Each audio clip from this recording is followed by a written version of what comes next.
everybody, my name is Caroline and I'm the founder of 48 Hours Unplug. We organize slowdown retreats for CEOs.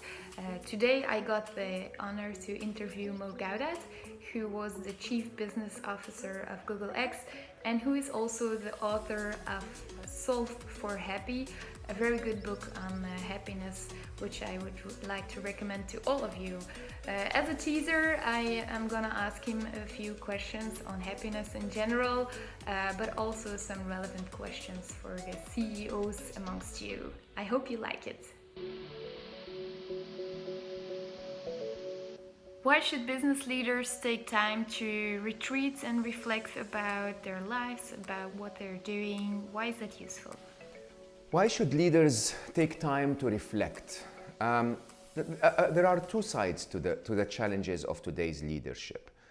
One side is we, like the Industrial Revolution, have been trying to create a standard image for what a leader is, which is always engaged, always running, always busy, always a little upset and irritated because things are not going exactly as they would like to.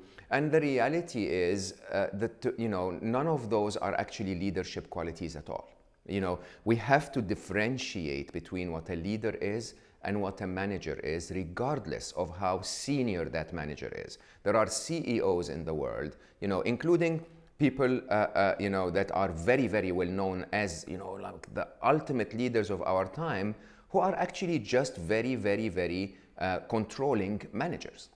Now, leaders don't control, they don't push, they don't force people to do things. The definition of the word leader is that they march forward and people follow them. Now, to be able to find those things you believe in, to be able to find those qualities that make people aspire to follow you, this requires time. This requires a break out of the hamster wheel and basically constant review of what it is that you stand for. Why are you doing what you're doing? Not how should you do what you're thinking you should do. And so that time away is a time that our modern environment does not give us. The constant stress, the constant mobile messages, the constant calls, the constant reports that we have to review, they rarely ever give us the time to reflect and find what really matters. That's number one. Number two is leaders or managers or whatever it is that we are, and at the end of the day, we're humans. And I think most people forget that somehow we believed the lie that Harvard Business Review told us, that life is about work, that work is the purpose of our life, which is absolutely not true. Of course, you go to work because you're passionate about what you do. Of course, you go to work and you try to make a difference and you try to make the world a better place. And you do as well try to make a living for yourself. You try to make a career for yourself. All of that is okay. But work cannot be equated with your life's purpose. It cannot be equated with your life itself.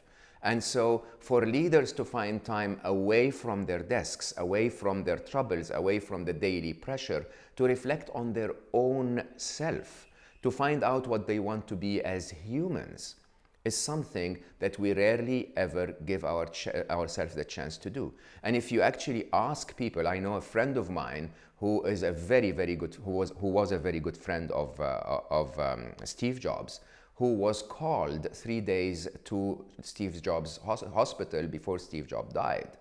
And he sat her down and he said, all of the stuff that you've been doing, all of the stuff that you run to achieve, all of the stuff that you're working so hard to buy, another one-off, another house, another car, another, a bonus, all of that, I will tell you the one thing I want most today was to spend more time with my family.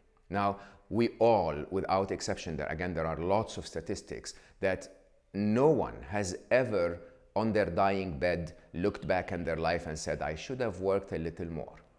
Everyone would say, perhaps I should have reflected on my own needs as a human, as my own connections to other humans and the things that truly make me happy. And so perhaps, taking time away is an invitation for us to connect with that human in us and really do what life is actually all about.